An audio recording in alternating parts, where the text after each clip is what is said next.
Hi friends, నేను ఇప్పుడు చెప్పబోయేది చాణక్య నీతి శ్లోకం 11. మనిషి యొక్క స్వభావాన్ని గుర్తించడం ఎలా. జనయుత్తేష్ణే భృత్యాన్ బాంధవన్ యస్న అగమే మిత్రం యవత్తి కాలేం భార్య చాభివక్షయే.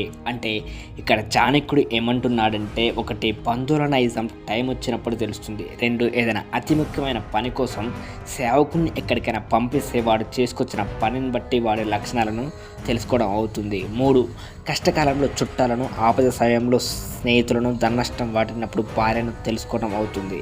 కానీ మనిషి సంఘజీవి అన్నది అందరికీ తెలిసిన విషయమే. కాబట్టి మనిషి ఎప్పుడు ఒంటరిగా ఉండలేడు.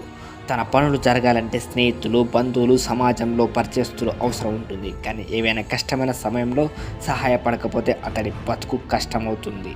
కాబట్టి కష్టకాలంలో సహాయపడే సరైన సేవకుడు, ఆపదలో ఉన్నప్పుడు ఆదుకున్న మిత్రుడు, వ్యసనాల నుండి తప్పించిన వారే అసలైన మిత్రులు, బంధువులు అవుతారు.